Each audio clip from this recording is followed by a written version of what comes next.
지난주 지금은 어느 때라 하였습니까? 엘리야 때처럼 주의 말씀이 선포되어지는 때라고 했다면 오늘은 두 번째 시간, 지금은 여호와의 종, 주의 종 모세의 때와 같이 언약이 성취되어지는 때라, 이렇게 주님께서는 우리에게 말씀하고 있어요. 여러분, 언약이 무엇입니까? 언약, 그것은 하나님의 약속의 말씀이 언약입니다. 그러므로 하나님의 약속의 말씀이 우리에게 어떻게 이루어져 갈까요? 어떻게 성취해져 갈까요? 그 과정을 여러분들과 함께 한 걸음 한 걸음 배우면서 그 하나님의 귀한 말씀이 우리의 인생에 성취되게 하소서 고백하는 저와 여러분들 되었으면 좋겠습니다. 첫 번째, 언약의 성취는 믿음으로 시작되었습니다. 언제나 믿음에는 내용이 있죠. 무엇을 믿어야 할까요?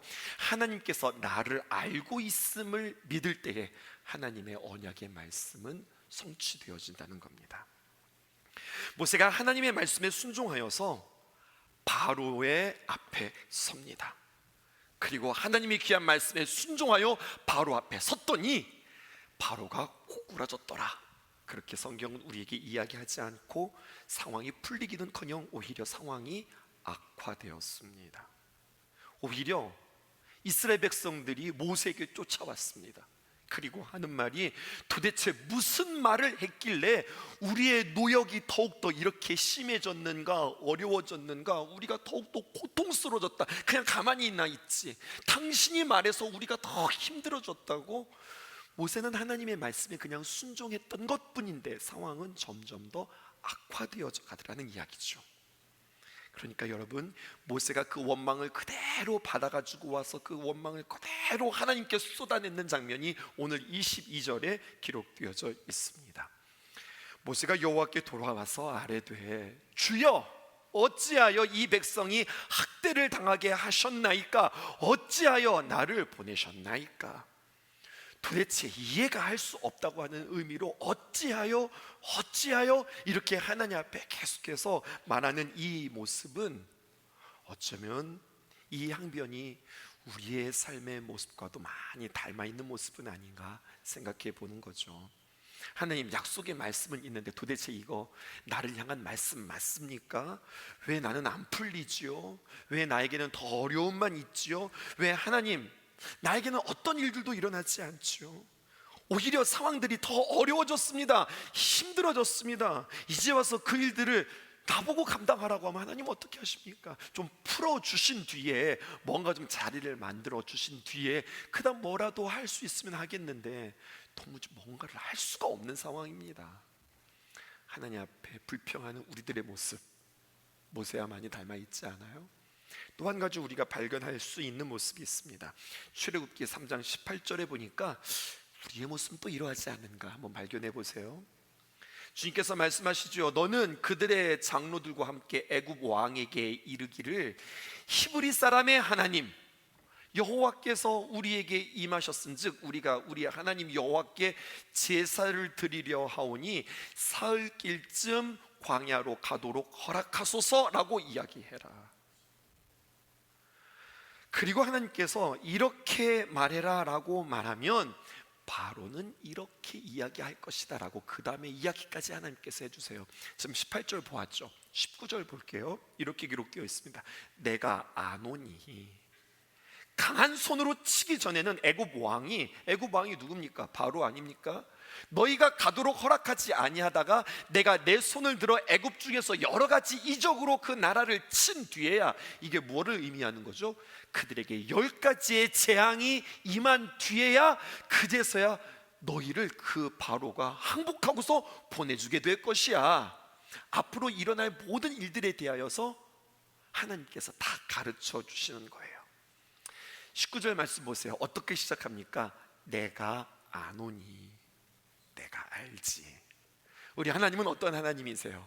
모든 것을 아시는 하나님이세요. 하나님이 안다는 거예요. 내가 안다. 무엇을 할까요? 너희들이 괴로운 거 안다. 또 이 바로의 강팍함도 안다. 내가 바로에게 가서 말할 것도 안다. 그러면 바로가 뭐라고 이야기할지도 다 안다. 내가 알아. 아는 내가 너한테 이야기해 줄게. 지금 하나님께서 이렇게 말씀하시는 거거든요. 그러면 여러분, 이렇게 모든 것들을 다 알고 말씀하시는 그 하나님이니 우리는 그 말씀을 다 들어야 될까요? 아니면 부분만 들어야 할까요? 여러분, 다 알고 하시는 그 하나님께서 우리에게 주시는 말씀이니 우리는 그 어떤 것도 놓치지 않고 다 들으셔야 되는 겁니다.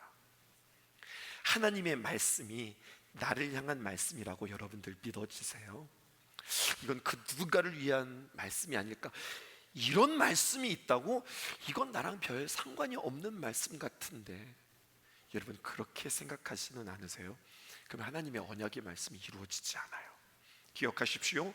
성경 구약 39권과 신약 27권, 도합 66권은 모두 다 단 하나도 빠짐없이 하나님께서 우리에게 주신 말씀입니다. 그런데 오늘 모세가 잘못 선택하고 있는 반면교사의 모습을 볼까요? 모세는 이렇게 하는 거예요. 하나님께서 다 아시고 그에게 이야기하시죠. 하반절에 뭐라고 이야기했어요? 내가 손을 들어 애굽 중에 여러 가지 이적으로 친 뒤에야, 10가지 재앙을 만난 뒤에야 그제서 항복하고 너를 보내줄 거야. 하나님께서 다 말했음에도 불구하고 이렇게 말씀하시는 하나님의 말씀을 모세는, 여러분 이런 말 아시죠? 귓등으로 듣는다고. 귓구멍으로 들어야 되는데 귓등으로 듣는 겁니다. 중요한 말을 했는데 하나님께서 그에게 다 말씀해 주셨는데 다 듣지 않는 거예요. 내가 바로에게 가서 내 백성을 내놓아라 그러면은 바로가 즉시 내줄 거야, 이렇게 말씀하지 않으셨잖아요. 다 어떤 과정들이 있을 거라고 주님께서 다 말씀해 주셨는데 모세는 다 잘라 듣고서 바로 앞에 가서 내 백성을 보내라, 우리가 예배하러 갈 것이다 라고 이야기했는데 안 보내줬다고. 도대체 하나님 이게 어떻게 된 겁니까? 라고 하나님 앞에 원망한다니까요. 하나님이 뭐라고 말씀해 주셨는데 안 들을 거야, 어려울 거야, 내가 이런 일들을 행한 뒤에 너를 풀어줄 거야 라고 이야기했지만 그 이야기는 새까맣게 잊어버린 채 하나님이 말씀하셨으니 가면 뭔가가 일어날 거야, 자기 스스로 해석하고 자기 스스로 이해했다고 자기 뜻대로 자기 마음대로 되어지지 않자 어떻게 되는 겁니까? 실망하고 절망하는 모습이 성경에 기록되어져 있어요. 이것은 구약의 모세뿐만 아니라 신약에서 예수님의 제자들도 마찬가지입니다. 마가복음 8장 31절을 보니 인자가 많은 고난을 받고 장로들과 대제사장들과 서기관들에게 버림받아 죽임을 당하고, 여러분 이것은 무엇을 이야기하는 걸까요? 십자가를 말씀하시는 거예요. 하지만 죽는 것으로 끝나는 것이 아니라 사흘 만에 살아날 것을, 여러분 여기에 동그라미를 쳐보실까요? 비로소 그들에게 가르치시되, 예수님께서 비로소 참고 참았다가 준비하시고 기다리시고 기도하시면서 준비하셨다가 비로소 때가 된 듯하여서 내가 십자가에서 죽는다. 근데 그것만으로 끝나는 것이 아니라 내가 사흘 만에 살아날 거야, 십자가와 부활을 말씀해 주셨다고요. 이게 몇 절입니까? 마가복음 8장 31절이에요. 근데 그 다음 말씀이 어떻게 진행되는지 아세요? 이 이야기를 듣고 베드로가 예수를 붙들고 항변합니다. 제자들은 어디에 강조를 두었냐면요, 예수님은 죽임을 당하시고 죽임을 당한다, 거기에만 꼽혔어요. 우리 주님의 말씀을, 우리 예수님의 말씀을 우리 찬양이라고 이야기해 볼까요? 찬양에는요 다이나믹이 있고 악상이 있어요. 액센트가 있단 말입니다. 주님께서 죽임을 당하고 부활할 것이다 라고 이야기하면 사실은 악센트는 어디에 있냐면 죽임에 있는 게 아니라 부활할 것이다, 거기 악센트를 주신 거거든요. 또 이렇게 표현해 보면 어떨까요? 여러분 악상기호에는요 크레센도라는 게 있어요. 점점 크게 점점 세게 불러라, 이런 악상인데 사실은 어떤 부분이 커져야 되냐면 죽임을 당하는 부분이 아니라 사흘 만에 부활하실 것이다, 이 부분이 강조된 부분이거든요. 근데 제자들은 어디에 꼽혔느냐? 예수님께서 죽으신단다, 예수님께서 죽으신단다, 여기에만 꼽혀서 그들이 근심하고 걱정하고 있는 거예요. 부활하신 주님은 전혀 생각지도 못한 채 주님이 죽으신단다 걱정하고, 이 걱정의 대표주자인 베드로가 이제 32절에 나타나는데 베드로가 예수를 붙들고 항변하였다, 이렇게 표현하고 있어요. 개역 성경, 옛날 성경에는요 이렇게 표현하고 있습니다. 이 베드로가 예수를 붙들고 간하였다, 항변했다, 간하였다라고 하는 표현은 헬라어로 에티피마오라고 하는 표현인데요, 영어로 보았더니 이게 리부크 이렇게 번역을 해놓았더라고요. 이게 무슨 뜻인가? 항변했다고 하는 것은요, 호되게 나무랬다, 그리고 꾸짖었다라고 하는 이야기예요. 감히 누가? 베드로가 말입니다.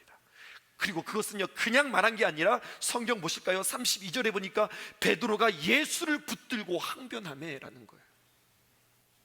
예수님께서 죽음을 말씀하시자 베드로가 눈을 부릅뜨립니다. 그리고 예수님을 붙잡습니다. 예수님을 이렇게 붙잡았을까요? 아니죠. 예수님을 움켜잡는 겁니다. 예수님 지금 뭐라고 말씀하셨습니까? 죽는다니요. 제가 어떻게 예수님을 따랐는데요? 예수님, 내가 예수님을 따르기 위해서 나는 집도 버리고 배도 버리고 가정도 버리고 내가 이 고생하면서 내가 주님을 따랐는데, 그런데 주님이 죽는다니 이게 말이 됩니까? 예수님을 붙들고 항변합니다. 꾸짖습니다. 정신 차리세요. 이렇게 이야기하는 거라고요. 지금 베드로가 선을 넘는 겁니다. 베드로가 예수님께 이렇게 이야기했다, 제자가 예수님께 이렇게 이야기했다. 여러분, 사람이 감정이 상하면은요, 사람이 어떤 한 곳에 몰입되어지면은요 이 지경이 될 수도 있다고요. 결론은 뭐예요? 하나님의 말씀을 다 들은 것이 아니라 자기가 듣고 싶은 대로 들었고 잘라서 들었고 취사 선택해서 듣자 하나님의 귀한 언약의 성취가 이루어지지 않는 겁니다. 우리는 말씀 전체를 다 소화시키셔야 해요. 마태복음 4장 4절에 보면 마귀가 예수님께 와서 예수님을 첫 번째 유혹하는데 뭐라고 하느냐? 배고프지? 돌덩어리가 떡덩이가 되게 해라. 그래서 먹으면 될 거 아니야. 이렇게 예수님을 유혹할 때 예수님께서 하셨던 말씀이 있습니다. 마태복음 4장 4장 예수께서 대답하여 이르시되 기록되었으되 사람이 떡으로만 사는 것이 아니요 하나님의 입으로부터 나오는, 하나님의 입으로부터 나오는, 여러분 밑줄 치셔야 됩니다. 모든 말씀으로 살 것이라. 하나님의 입에서 나오는 참 좋은 말씀, 나에게 주시는 말씀이 아니라 성경은 우리에게 뭐라고 말씀하느냐? 모든 말씀으로 살 것이라. 모든 말씀으로 인하여서 우리가 산다는 이야기예요. 하나님의 귀한 말씀이 나에게 들려질 때 이것은 나에게 주시는 말씀, 이것은 나에게 해당되어지지 않는 말씀, 이것이 아니라 모든 것들이 다 나에게 들려져야 된다는 거죠.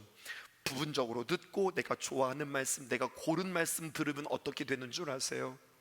그러면은요 쉽게 해석합니다. 쉽게 해석하는 사람은 어떻게 할 수 있는 줄 아세요? 쉽게 낙관합니다. 낙관이 뭐냐면요 좋게 보는 거예요. 아, 이런 말씀이 있네. 아, 좋은 말씀이다. 잘 될 거야. 앞으로 뭐든지 잘 풀릴 거야. 이렇게 낙관했다가, 여러분 낙관은 우리에게 언제나 그렇게 우리에게 결과로 돌아오는 거 아니거든요. 그 낙관은 우리로 하여금 실망하게 하고, 실망하게 되어지면 불평하게 되어지고, 불평하게 되어지면 언약의 성취의 주인공이 될 수 없더라는 이야기. 기억하십시오. 하나님의 귀한 말씀, 여기서부터 하나님의 귀한 언약이 성취되어지는데 그 말씀은 부분적인 말씀이 아니라 말씀 전체가 다 우리에게 주시는 말씀이고, 그 말씀 전체 하나님께서 그대로 이루신다고 우리에게 말씀해 주신다는 겁니다. 이 단계를 지나 두 번째, 우리는 어디로 나아가야 하는가? 직면해야 됩니다. 마주 보아야 된다는 거예요. 하나님께서 나의 연약함을 보게 하십니다. 그리고 그때 그것을 볼 때 비로소 언약이 성취되는 겁니다. 성경에는요 우리의 사람, 특별히 우리의 안에 있는 자아를 옛 자아라고도 표현해요. 우리 안에 수많은 나의 모습이 있다는 거예요. 사람에는 여러 가지 많은 성격들이 있죠. 요즘 젊은이들은 MBTI라고 하는 것을 통하여서 성격 유형을 16가지로 구분하기도 하고, 애니어그램이라고 하는 성격 유형을 통하여서 9가지로 구분하기도 하고, 블러드 타입으로서 사람들을 구분하기도 하고, 여러 가지 사람들의 모습들의 성격, 그런 모습, 기질들을 이야기하고 있는데, 사실은 성경적으로 볼 때 사람은 16가지로 나눌 수 없습니다. 더 다양하게, 더 섬세하게, 더 많은 것들로 우리는 구분할 수 있어요. 그리고 그 가운데는요 참 아름답고 근사한 나의 자아의 모습도 있지만 우리에게 참 부끄럽고 연약한 우리의 자아의 모습도 있다는 겁니다. 그런데 그 연약한 자아의 모습을 감추기 위해서 우리는 자꾸만 어떤 강한 자아들을 억지로 만들어내는 거예요.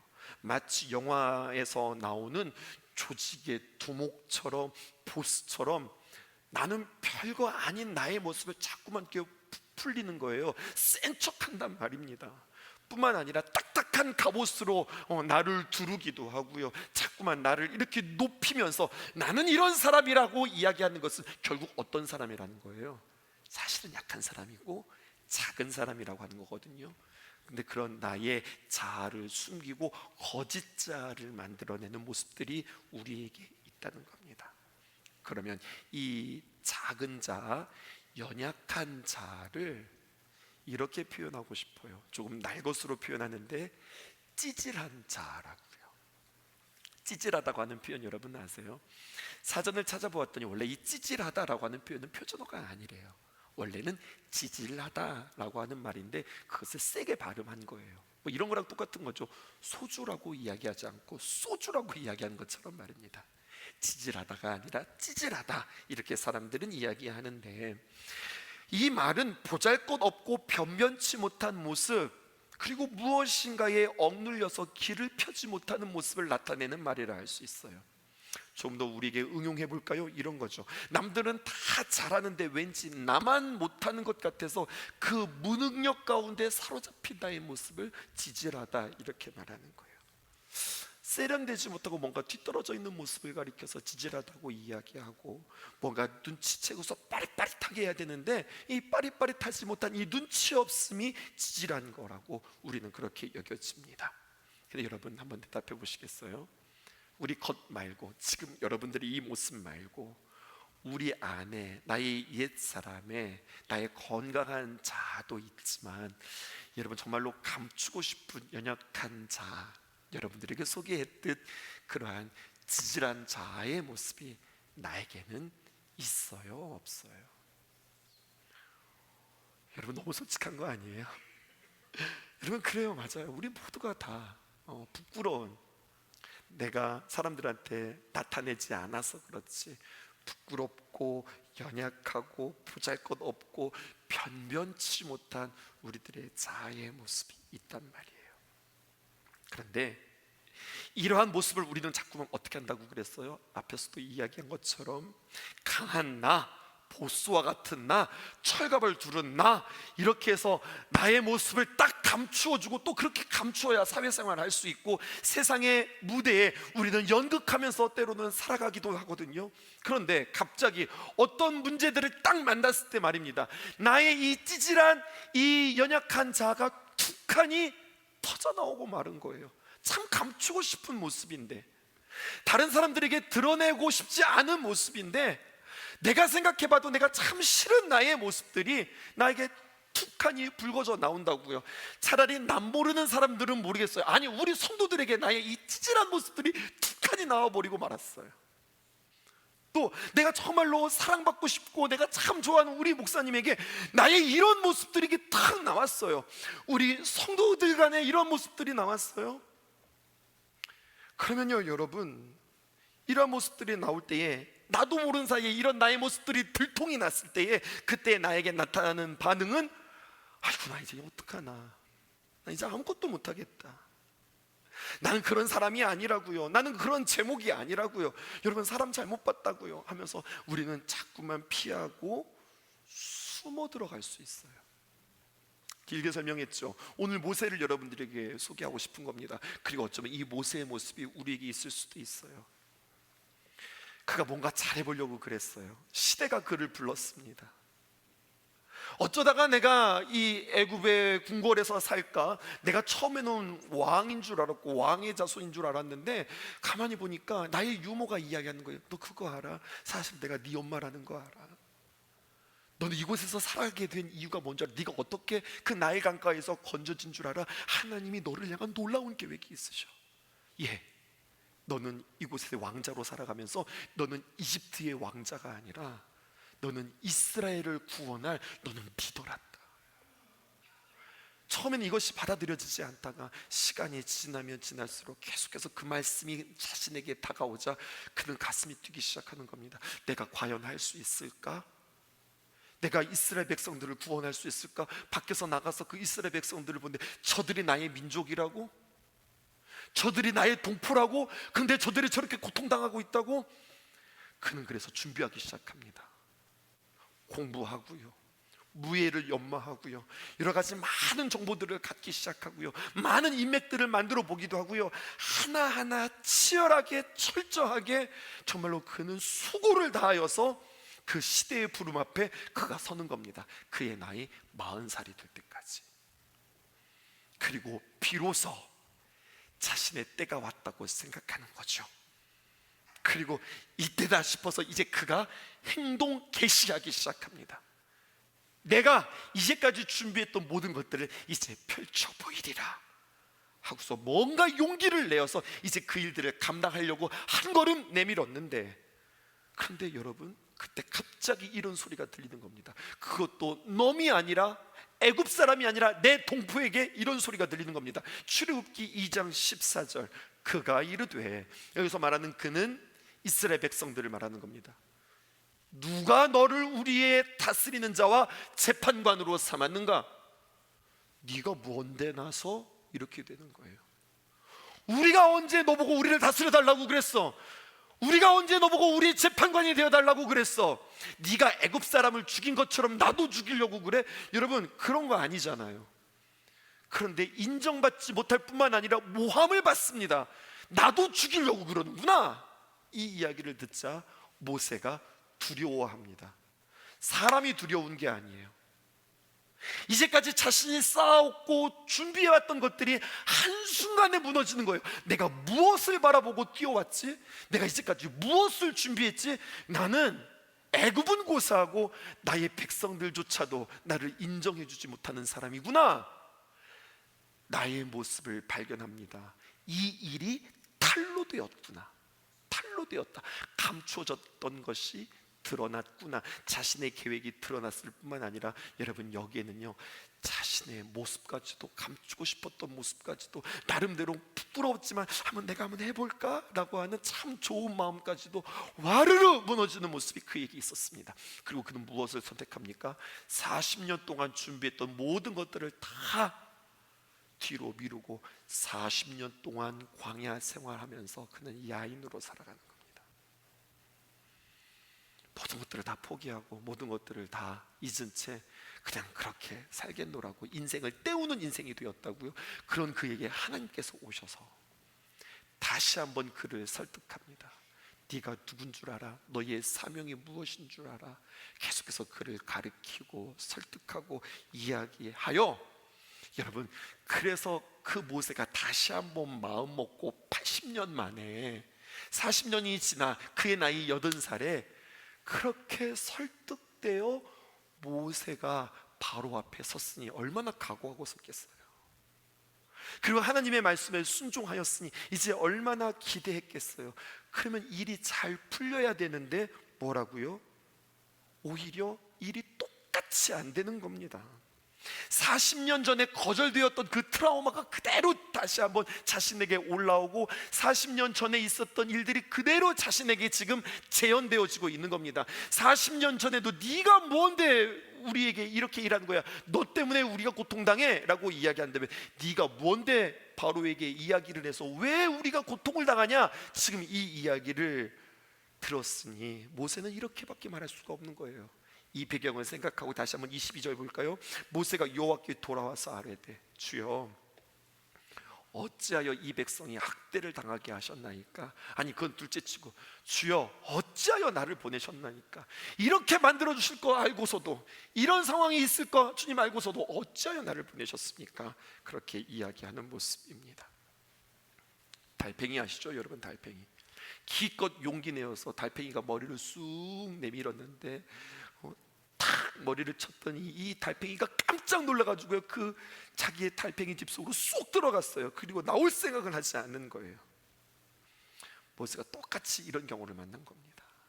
그래서 용기 내서 어떻게든 쑥 쭉 나왔는데 바로의 말에 깜짝 놀라서 그가 다시 한번 자기 집으로 쑥 들어가서 나올 생각도 안 하는 겁니다. 이래서 무슨 하나님의 언약의 말씀이 성취되겠어요? 그런데 여러분, 성경은 말하는 거예요. 그렇게 되어야 하나님의 언약의 말씀이 성취가 된다고. 반전의 말씀을 하는 거예요. 하나님께서, 우리 예수님께서 베드로를 부르실 때에 마찬가지지요.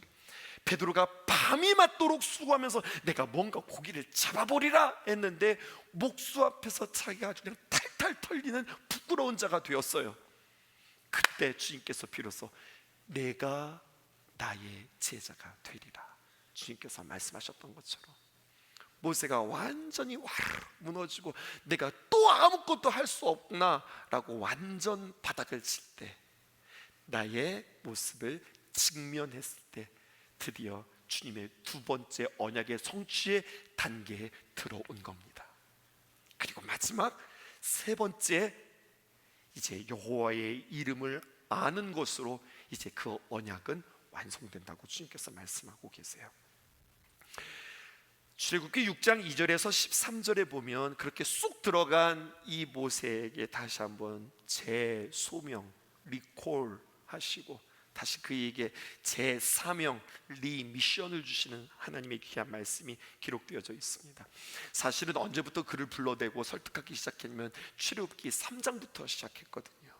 하나님께서 시내산 떨기나무 가운데 나타나셔서 그에게 이야기하시는데, 그때마다 하나님께서 모세를 설득하고 이야기할 때마다 그가 척척 알아들은 것이 아니라 아멘 아멘 하면서 순종하는 것이 아니라 모세가 무엇은 어떻고 무엇은 모자라고 무엇은 둔하고 무엇은 뻣뻣하고 무엇은 보낼 사람만 보내시라고 계속해서 하나님의 귀한 말씀에 순종하는 것이 아니라 핑계를 대고 못합니다, 안 됩니다, 할 수 없습니다, 나는 아닙니다, 자꾸 이렇게 말하는 모세를 보게 되어져요. 그런데 그렇게 자꾸만 거부하고 나는 못한다고 하는 그에게 모세야, 너 정말 대단한 사람이거든, 너 할 수 있거든, 정말 내가 너를 지켜봤거든, 너에게 이런 탁월함이 있거든. 하나님께서 그의 어떤 탁월함과 그의 어떠한 모습을 이야기하는 것이 아니라 성경을 보았더니 계속해서 그렇게 못한다고 하는 그에게 한 가지를 강조하고 있더라고요.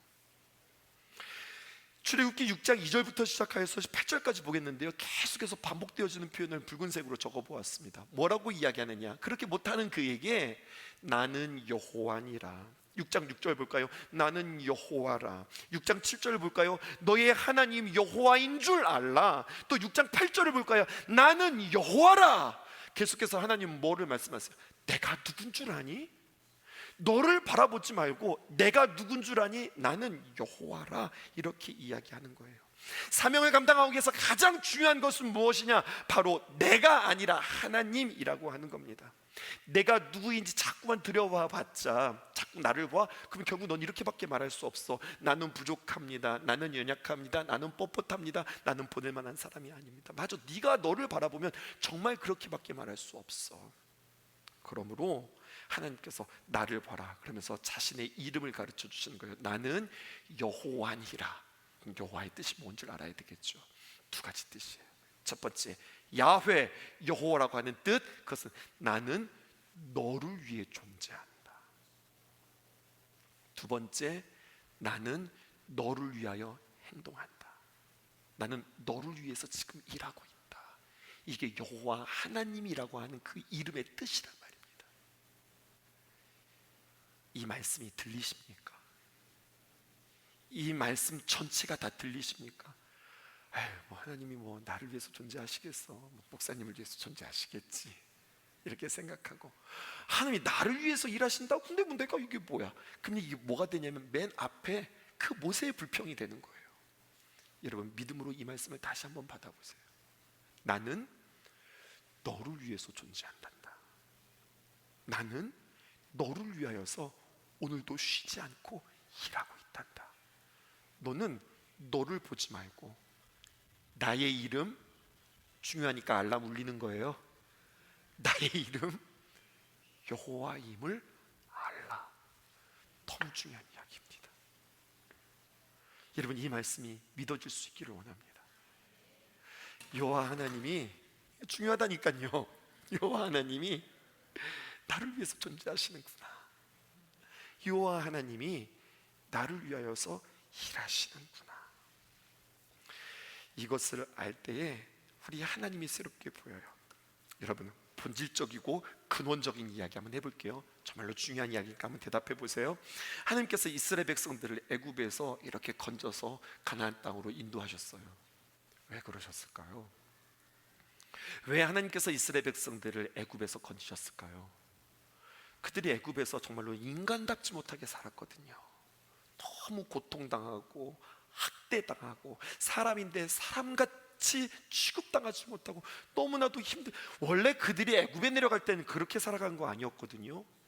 요셉만 살았어도요, 그들은 정말 대우받고 살았다고요. 근데 요셉을 잊어버린 왕 바로가 새로 올라오자 이들이 대우받기보다는 오히려 이들이 천대받고 살아가는 거예요. 그들이 너무 불쌍해서, 너무 안타까워서 하나님께서 얘들아, 너희들 그렇게 살 수 없겠구나, 내가 너희들을 건져주마, 이렇게 해서 하나님께서 그들을 건져주셨을까요? 성경은 아니라고 이야기합니다. 그들이 너무 고통당하고 너무 고생하니까 너희들 불쌍해서 안 되겠다, 내가 너희들을 건져주마. 그래서 하나님께서 그들을 건져주심으로 그들은 이제 더 이상 고통도 안 당하고 불쌍함도 없이 그들이 정말로 그의 인생들 가운데 주단을 까는 것 마냥 그렇게 평탄하고 아름답고 쉬운 길만 걸었을까요? 아니더라고요. 그들이 가나안 땅에 들어가서 또다시 어려움과 더 큰 전쟁과 더 큰 정복과 더 큰 사명들이 그들에게 있더라고요. 하나님께서 그들을 애굽에서 건지신 이유가 따로 있습니다. 성경이 그것을 우리에게 이야기합니다. 7절에 있는 말씀 보실까요? 이겁니다. 너희를 내 백성으로 삼고 나는 너희의 하나님이 되리니. 여러분, 이것이 하나님이 그들을 건지신 이유예요. 나는 애굽 사람의 무거운 짐 밑에서 너희를 빼낸 너희의 하나님의 여호와인 줄 너희가 알지니라. 여호와 하나님을 알기를 원하기에 하나님께서 그들을 건져내셨다고요. 우리의 환경과 우리의 상황이 변화되기 위하여서 하나님께서 우리를 건지신 게 아니라 그렇게 변화시키시는 분이 누구시냐? 하나님이라는 거예요. 우리와 함께 하시는 분이, 우리와 함께 일하시는 분이 바로 너의 하나님 여호와라. 이것을 알게 하시기 위해서 하나님께서 우리를 건지셨다는 겁니다. 그런데 여러분, 초점이 틀렸어요. 여러분들도 혹시 나의 초점을 점검해 보십시오. 내가 하나님을 믿는 이유는, 내가 하나님 앞에 예배하는 이유는, 많은 사람들은 God's power, 하나님의 능력을 바라보고 우리 하나님 전지전능하신 하나님, 능치 못하심이 없으신 하나님, 우리 하나님의 그 지혜, 그 하나님의 그 놀라움, 그 능력을 내가 이용하고 싶어서 하나님을 믿는다니까요. 그 크신 하나님, 우리 하나님 정말로 대단하시잖아. 우리 하나님에게는 능치 못하심이 없어. 어떻게 하든지 내가 그 하나님의 능력을 다운로드 받아서 내가 이 땅에서 한번 그 능력을 한번 잘 써볼까? 우리가 이렇게 하나님을 믿고 하나님을 바라보고 예배하고 있지는 않은지요. 성경은요, 하나님의 능력에 관심이 있는 것이 아니라 우리가 하나님의 사람이 되기를 하나님께서는 원하시는 겁니다.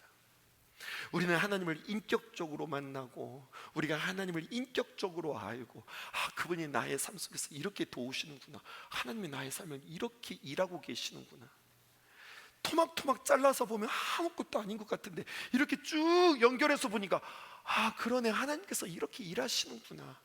그 하나님이 나와 함께 하심을 기억하는 것, 여러분, 이것을 알기 원하는 하나님께서 그렇게 우리가 이 땅을 주님과 함께 동행하면서 산 뒤에 주님이 오라 하시면 우리가 천국에 들어가 그 주님과 함께 동행하면서 사는 것이 천국일진데, 그 하나님과의 교제, 그 주님과의 동행은 새까맣게 잊어버리고 그냥 어떻게든지 하나님의 능력 가지고 내 문제 해결해 볼까, 어떻게 하면 풀어볼까, 여기에 관심 갖고 있는 우리라고 한다면 뭔가 하나님과 내가 초점이 안 맞는 거예요. 심지어는 맞지도 않는 초점을 거짓으로 가르치는 그러한 강단의 설교들도 무수히 많다고 하는 이야기입니다. 진리를 만나며 복음을 만나며 하나님의 귀한 말씀을 진지하게 바라보면 정말 하나님의 원하심과 하나님의 뜻하심이 무엇인지, 아하, 우리가 얼마나 잘못된 방향으로 내가 달려왔는가, 이것들을 발견하실 수 있으셔야 합니다. 여러분, 이스라엘 백성들이 누구였는 줄 아세요? 이스라엘 백성들을요, 다른 말로 표현하면요, 히브리라고 이야기해요. 히브리라고 하는 것은 어떤 민족이나 어떤 국가를 지칭하는 말이 아닙니다. 히브리, 헤브루라고 하는 말은요, 이런 말이래요. 강을 건너온 자, 이주민이라고 하는 뜻이에요. 본토 친척 아비 집을 떠나 내가 네게 지시할 땅으로 들어가라 라고 할 때요, 아브라함은 이스라엘 사람이 아니었어요.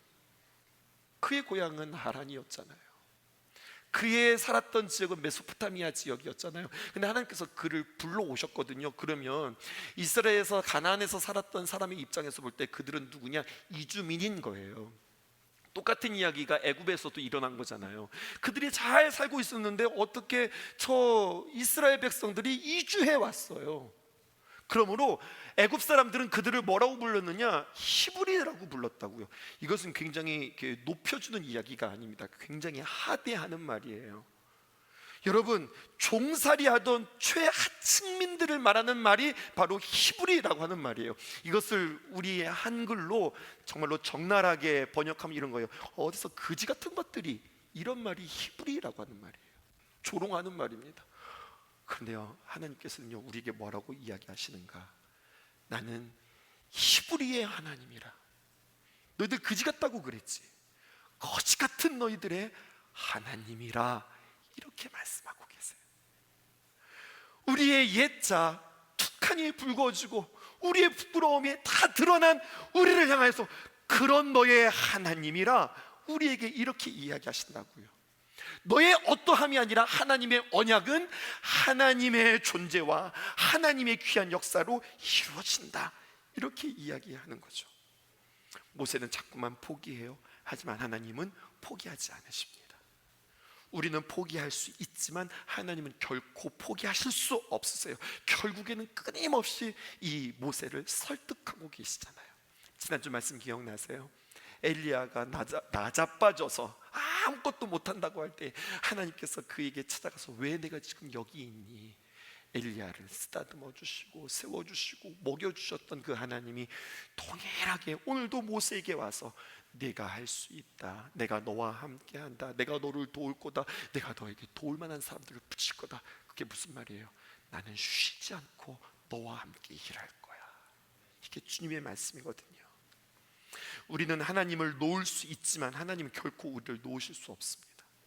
우리는 하루하루 살아가면서 때로는 하나님을 놓치기도 하지만 하나님은 우리를 놓치지 않으세요.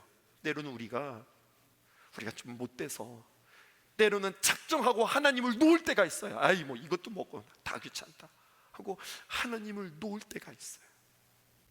그럴지라도 하나님은 결코 우리를 놓으시지 않는 하나님이라고 우리에게 말씀하세요. 하나님께서 이스라엘 백성들을 향하여서 그 출애굽의 역사, 언약의 성취의 역사를 끊임없이 이루어 가시는 것을 사도 바울은 깨달았습니다. 그리고 고린도전서 1장 26절에서 29절에 이렇게 이야기합니다. 형제들아, 예수님을 믿는 사람들, 우리를 말하는 거예요. 너희의 부르심을 보아라. 여러분, 주님께서 여러분들을 다 부르셔서 이 자리에 앉으신 거죠. 주님께서 우리를 불러주셨기에 우리가 주님 앞에 예배할 수 있는 거죠. 근데 우리가 어떻게 주님 앞에 선택되어서 불러주셨을까요? 우리를 한번 볼까? 사도 바울이 이야기하는 겁니다. 육체를 따라 지혜로운 자가 많지 아니하며 능한 자가 많지 아니하며 문벌 좋은 자가 많지 아니하도다. 혹여나 똑똑한 사람이 있을런지도 모르겠어요. 혹여나 지혜로운 자가 있을 수 있는지 모르겠어요. 뭔가 좀 잘하는 사람이 있을런지도 모르겠어요. 근데 많은 경우 우리는 문벌도 없고 능하지도 못하고 지혜롭지도 못한 우리들의 모습 아니에요? 근데 주님 뭐라고 말씀하시냐? 그래서 내가 너 선택한 거 알아. 나는 어떤 하나님이라고요? 이스라엘의 하나님이라, 히브리의 하나님이라. 이름 이것이 복음입니다. 27절에 이렇게 이야기합니다. 그러나 하나님의 선택을 보라. 하나님께서 세상의 미련한 것들을 택하사 지혜 있는 자들을 부끄럽게 하려 하시고 세상의 약한 것들을 택하사 강한 것들을 부끄럽게 하려 하시며 28절 하나님께서 세상의 천한 것들과 멸시받는 것들과 없는 것들을 택하사. 우리 하나님의 취향 참 독특하죠. 하나님께서 그렇게 우리를 택하사 있는 것들을 폐하려 하시나니 이는 아무 육체도 하나님 앞에 자랑하지 못하게 하려 함이라. 아, 하나님의 계획이 여기 있구나. 어떤 누구도 나를 자랑하지 못하게 하려고, 나를 위하여서 존재하시고 나를 위하여서 일하시는 여호와 하나님만 영광 돌려드리려고 하나님께서 우리를 선택하시고 하나님의 귀한 역사, 그 언약을 성취해 가신다고 우리에게 말씀하고 계세요. 지금은 어느 때입니까? 모세의 때와 같이 주의 언약의 말씀이 성취되어지는 때, 하나님의 귀한 말씀이 선포되어집니다. 나는 여호와라. 나는 너를 위하여서 존재하고 나는 너를 위하여서 일하고 있다. 나의 모습을 볼 때 너무너무 초라한데 그래서 내가 너를 선택하여, 없는 너를 선택하여, 연약한 너를 선택하여, 그렇게 부족한 너를 선택하여 내가 너와 함께 하나님의 귀한 역사를 이룸으로 말미암아 하나님께서 영광 받으시겠다고 그렇게 말씀하시는 거예요. 그 부름에 여러분 우리가 기쁘게 반응할 수 있기를 주님의 이름으로 축복합니다. 여러분 이것을 우리는 그냥 막연하기가 아니라 구체적으로 경험하고 싶은 거예요. 그래서 우리가 찬송하고 싶은 거예요. 지금은 엘리야 때처럼 주의 말씀이 선포되고 지금은 모세 때와 같이 주의 언약의 말씀이 성취된다. 여러분 찬양대 하라고 하니까 내가 엄청 노래 잘해서 우리를 콜링하는 것 같으세요? 아니에요. 우리가 단 한 가지만 있으면 돼요. 주님의 귀한 은혜. 주의자님이 열심히 가르쳐 주시겠지만 막판에 가서는요 우리는 정말로 그냥 열심으로 은혜로 할 거라니까요. 조금 불협화음이 있다 하더라도, 때로는 내가 나이가 많이 들어서 나의 목소리가 조금 거칠다 하더라도, 우리 청년들 이렇게 연습하는데 제가 기적을 보았습니다. 무슨 기적을 봤느냐면 아이들이요 기가 막히게 음을 잘 따라하고, 어우 확실히 젊은 애들은 그 노래를 잘해요. 근데 더 신기한 건 뭐냐면 얘네들이 악보를 전혀 다 보지 못한다는 거. 아니 악보를 보지 못하는데 어떻게 노래를 그렇게 잘 듣는지, 얘들 어떻게 하니 그랬더니 들어서 안 돼. 들어서 안 돼. 그것도 은혜다. 그것도 은혜다. 그렇게 이야기했네요. 하나님 앞에 우리는 그렇게 찬양하고 싶어요. 그게 진정한 찬양 아닐까요?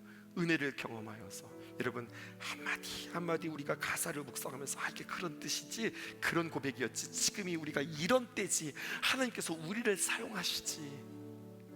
우리의 찬양을 통하여서 찬양이 진정으로 무엇인지, 연합의 힘이 무엇인지, 하나님의 회복이 무엇인지 150명의 찬양단을 구성하며 우리는 주님 앞에 찬양할 것입니다.